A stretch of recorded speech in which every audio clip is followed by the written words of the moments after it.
ये पितृ मोक्ष गया है।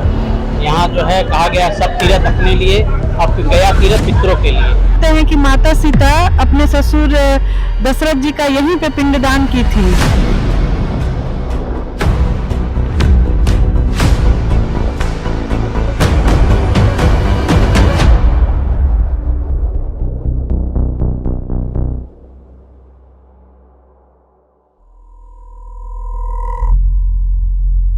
पितृपक्ष मेला 2023 यहाँ स्टार्ट हो गया है और हर साल भादों के महीने में पितृपक्ष मेला में लोग गोवा में अपने पितरों को पिंडदान करने आते हैं, जहाँ ऐसी मान्यता है कि गोवा में पिंडदान करने से पितरों को मोक्ष की प्राप्ति होती है। भारतीय संस्कृति का मूल आधार आध्यात्मिकता है, जो कि मूल रूप से धर्म, कर्म एवं ईश्वरीय विश्वास से जुड़ी हुई है।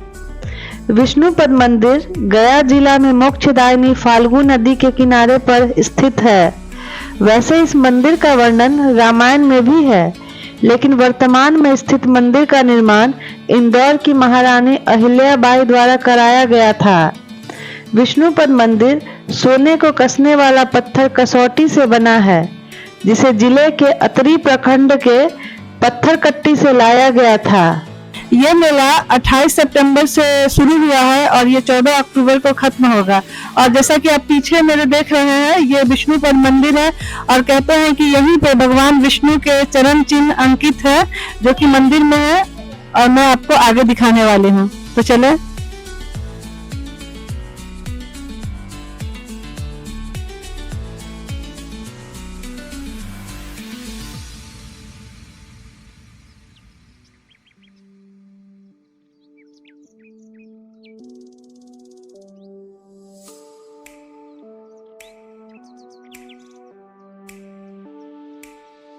गया के बारे में एक बहुत ही रोचक कहानी है।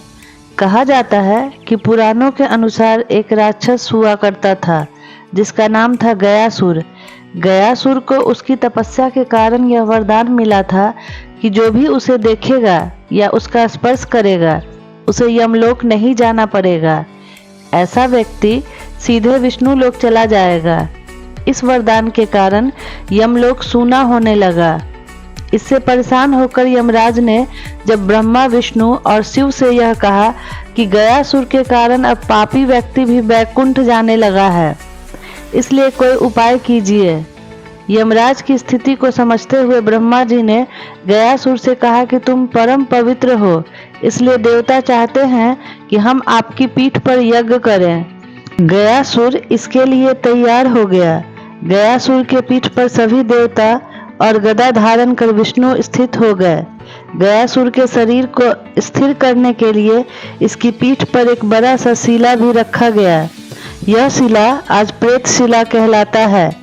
गयासुर के इस समर्पण से विष्णु भगवान ने वरदान दिया कि अब से यह स्थान जहाँ तुम्हारे शरीर पर यज्ञ हुआ है, वह गया के नाम से जाना जाएगा। यहाँ पर पिंडदान और श्राद्ध करने वाले को पुण्य और पिंडदान प्राप्त करने वाले को मुक्ति मिल जाएगी। यहाँ आकर आत्मा को भटकना नहीं पड़ेगा। कहते हैं तभी से लोग अपने पितरों का पिंडदान करने के लिए गया आते हैं। त्रेता सतयुग के पहले के भगवान के चरण, क्योंकि यहाँ पे रामचंद्र जी भी आए थे, उससे पहले भगवान के चरण यहाँ पे, क्योंकि गयासुर को भगवान ने यहाँ पे दावा धर्मशिला रखी। नीचे गयासुर है, ऊपर धर्मशिला है, धर्मशिला के ऊपर भगवान की चरण है। जो धर्मशिला वो है जो ब्रह्मा जी के बेटा थे महर्षि, उनकी पत्नी का नाम था धर्मा। वो अपने पति के साथ से शिला हो गई। वही धर्मशिला भगवान ने गयासुर के ऊपर लाके रख दी, कहने पहुंचे था। भगवान श्री राम और सीता और लक्ष्मण जी यहाँ आए थे दशरथ जी। यहाँ पे श्राद्ध करने के लिए रामचंद्र जी जब आए थे, 14 साल का उनका वनवास हुआ था। इसमें उन्होंने 12 साल जो है चित्रकूट में बिताया। जब गया दिया है, पूछे कि अपने पिताजी का श्राद्ध करते जब आए, तो नदी के उस पार सीता कुंड में माता सीता को बैठा दिया। दूर दूर में पिंड की सामग्री मिलती है। ये पूरी गया की जंगल था। तो रामचंद्र जी चले गए पिंड का सामग्री ला। पहले के पितर लोग जो थे हाथ निकाल के प्रदान लेते, मंत्र के द्वारा उनका आवाहन किया जाता था। धरती से हाथ निकलता था, पिंड लेते थे, चले जाते। तो माता सीता रेते से खेल रहे थे। थोड़ी देर में आकाशवाणी हुआ, राजा दशरथ जी आए।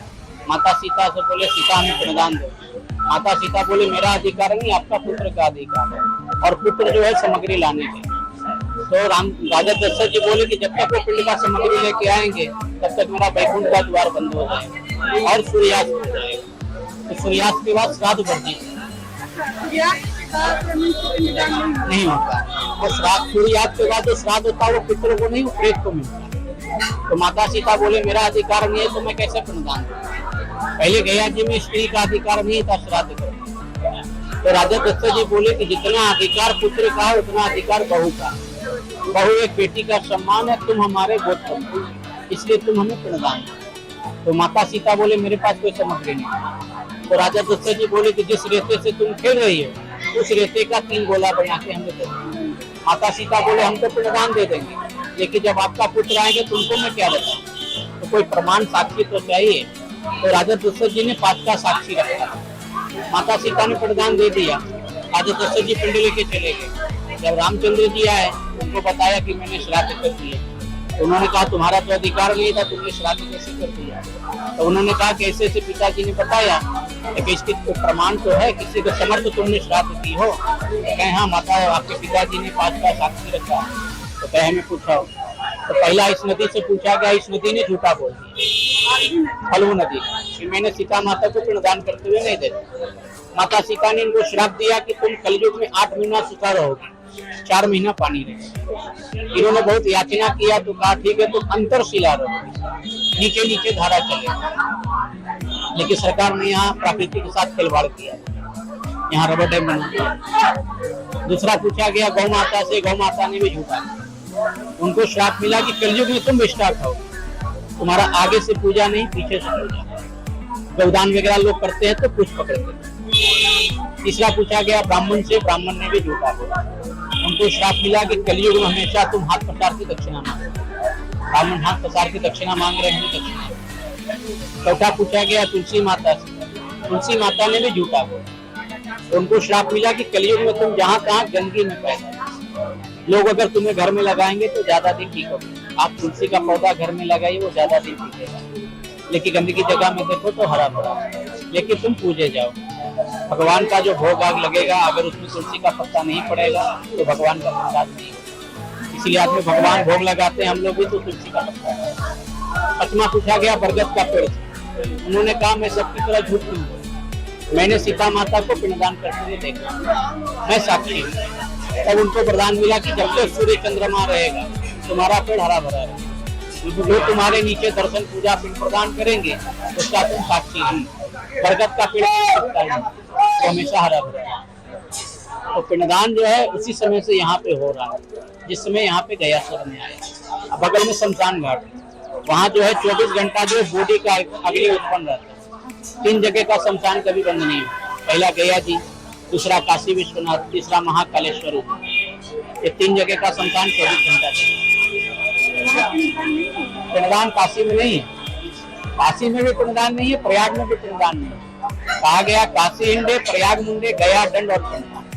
काशी में घूम के दर्शन करने का महत्व, प्रयाग में मुंडन का महत्व, गया जी में मुंडन का महत्व नहीं है।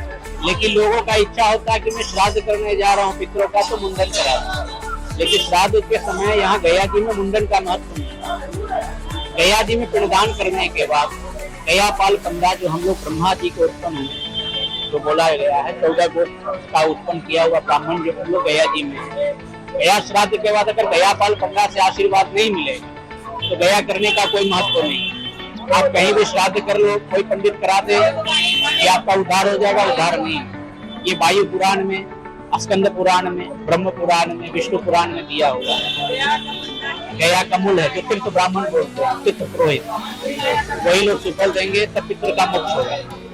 क्योंकि बिना तीर्थ पुरोहित से पितृ का गति नहीं होगा। तो हम लोग गया पाल पंडा है। मेरा नाम हुआ राजीव लाल गुर्जर। यहाँ पे आप देख रहे हैं लस्सी बिक रहा है, और अगर आपको बहुत प्यास लगे तो आप लस्सी का स्वाद ले सकते हैं।